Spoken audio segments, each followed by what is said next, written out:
Hello, ഞങ്ങൾക്ക് ഇന്ന് ഏറ്റവും സന്തോഷവും അഭിമാനവും നിറഞ്ഞൊരു ദിവസമാണ് കേട്ടോ ഇന്ന്. എൻ്റെ മോൻ ഇന്ന് ആദ്യമായിട്ട് പൂജയ്ക്ക് ഇരിക്കാൻ പോവുകയാണ്. അവൻ്റെ പൂജയുടെ അരങ്ങേറ്റം കുറിക്കാൻ വേണ്ടിയിട്ട് ഞങ്ങൾ അവൻ്റെ അമ്പലത്തിലേക്ക് പോവുക കേട്ടോ. കുറച്ച് ദൂരെ അവൻ്റെ അമ്പലം, കുന്നുകര ദേവീക്ഷേത്രം ആണ് അവൻ്റെ അമ്പലം. അവിടെ അയ്യപ്പൻ്റെ പ്രതിഷ്ഠയും ഉണ്ട് കൂടിയാട്ടോ. അവൻ്റെ നാളെ ഉത്തരമായതുകൊണ്ടായിരിക്കും അയ്യപ്പനോട് ഇത്രയും ഭക്തി അവന് കൂടിയതെന്ന് എനിക്ക് തോന്നുന്നു. മോൻ്റെ കൂടെ ഉള്ള ഒരു കുട്ടിയുടെ ഉപനയനാട്ടോ ഇന്ന് രാവിലെ നടക്കുന്നത്. അപ്പോൾ അതാണ് ആദ്യം നടക്കുന്നത്. കാരണം മോൻ്റെ കഴിഞ്ഞതായിരുന്നു. മോൻ്റെ ഒരു 2.5 വർഷം മുമ്പ് ഉപനയനം കഴിഞ്ഞതായിരുന്നു.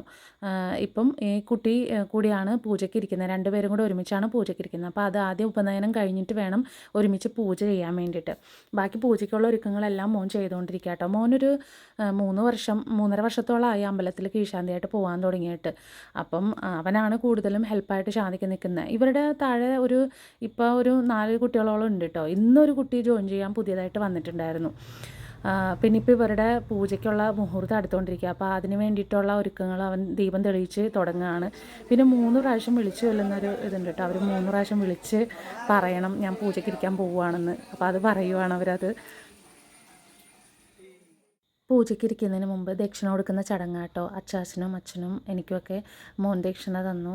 അത് ഏട്ടൻ്റെ അച്ഛനാട്ടോ. അമ്മയില്ല, അമ്മ മരിച്ചുപോയി. 2 വർഷത്തോളമായി അമ്മ മരിച്ചിട്ട്. എനിക്ക് ദക്ഷിണ തന്ന സമയത്ത് സത്യം പറഞ്ഞാൽ എൻ്റെ കണ്ണുകൾ വല്ലാണ്ട് നിറഞ്ഞു പോയിട്ടോ. എനിക്ക് സന്തോഷമാണോ സങ്കടമാണോ എന്ന് ചോദിച്ചാൽ എനിക്ക് പറയാനറിയില്ല. കാരണം മോൻ ഇഷ്ടപ്പെട്ടിട്ടല്ല ഞാൻ ഈ ഫീൽഡിലേക്ക് അവനെ തള്ളിവിട്ടത്. അവൻ ഗെയിം കളിച്ചുകൊണ്ടിരിക്കുന്ന സമയത്ത് ഞാൻ അവനെ നിർബന്ധമായിട്ട് ഞാൻ കൊണ്ടുവന്നാക്കുകയാണ് ചെയ്തത്. ഒരിക്കൽ ഒരു സന്ധ്യ സമയത്ത് മോൻ കളിച്ചുകൊണ്ടിരിക്കുന്ന സമയത്താണ് അവനെ ഞാൻ മൊബൈൽ പിടിച്ച് വാങ്ങിയിട്ട് ഞാൻ എൻ്റെ മോനെ കൊണ്ടുവന്നിട്ട് അമ്പലത്തിലേക്ക് ആക്കുന്നത്.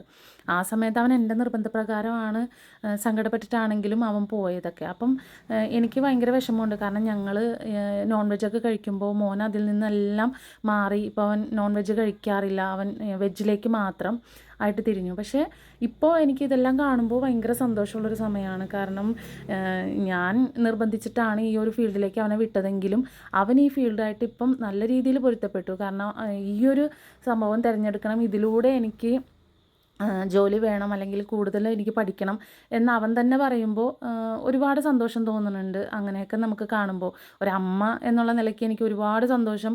അവൻ്റെ ഈ ഒരു കർമ്മങ്ങളൊക്കെ ഇന്ന് കണ്ടപ്പോൾ ഒരുപാട് സന്തോഷം തോന്നി. ആഴിയിൽ ജ്വാലാമുഖമായി ഊഴിയിലൂഷരസൈകതമായി നീറിടുമീ മനമാറിടുവാൻ ഏറിടുമാമലയടിയൻ ഓങ്കാരപ്പൊരുളേ ഒരു നോക്കു കാണാൻ ഒഴിയാത്ത നൊമ്പരം തീർത്തിടുവാൻ തൂവാനമായി വ്യഥമിഴിയോരമോറി പാവന സീമയിൽ വീണടിയേ മാറോടു ചേർത്തെൻ്റെ തോരാത്ത നോവിൻ്റെ പൂമിഴി പൂങ്കാറ്റായി നീ തഴുകൂ.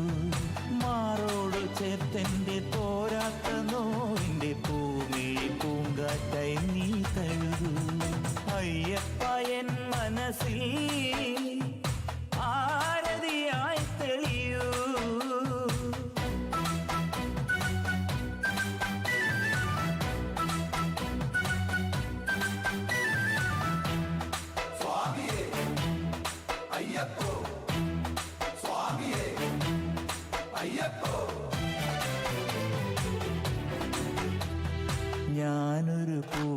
ഏകദേശം ഒരു അരമണിക്കൂറോളം നീണ്ടു നിൽക്കുന്ന ഒരു പൂജയായിരുന്നു കേട്ടോ. അവന് ശരിക്കും ആദ്യമൊക്കെ പൂജയ്ക്ക് ഇരിക്കുന്നതിന് മുമ്പ് ഭയങ്കര ടെൻഷനും കാര്യങ്ങളൊക്കെ ആയിരുന്നു. കാരണം മന്ത്രങ്ങളും കാര്യങ്ങളൊക്കെ തെറ്റിപ്പോവോ അങ്ങനെയൊക്കെ ഒരു ടെൻഷനായിരുന്നു. പക്ഷെ പൂജ കഴിഞ്ഞ് അവസാന നിമിഷം അവൻ എഴുന്നേൽക്കുന്ന സമയത്ത് അവൻ്റെ മുഖത്ത് ആ ചിരി വല്ലാത്തൊരു കോൺഫിഡൻസ് ആയിരുന്നു അവന്. കാരണം ഇനി അവനൊരു ചെറിയ അമ്പലം കിട്ടിയാലും പൂജ ഒറ്റയ്ക്ക് ഏറ്റെടുത്ത് ചെയ്യാൻ പറ്റും എന്നുള്ളൊരു കോൺഫിഡൻസ് ഉണ്ട് അവൻ്റെ മുഖത്ത് ഞങ്ങൾ കണ്ടത്. ആ പൂജ കഴിഞ്ഞ് ഞങ്ങളും സന്തോഷത്തോടു കൂടി അവിടെ നിന്ന് ഇറങ്ങി കേട്ടോ. അപ്പം ഇന്നത്തെ വീഡിയോ ഇത്രയേ ഉള്ളൂ. അടുത്ത വീഡിയോ ആയിട്ട് നമുക്ക് വീണ്ടും കാണാം. വീഡിയോ ഇഷ്ടമായെങ്കിൽ എല്ലാവരും ലൈക്ക് ചെയ്യണം, സബ്സ്ക്രൈബ് ചെയ്യണം, ഷെയർ ചെയ്യണം. Okay, Tata, bye bye.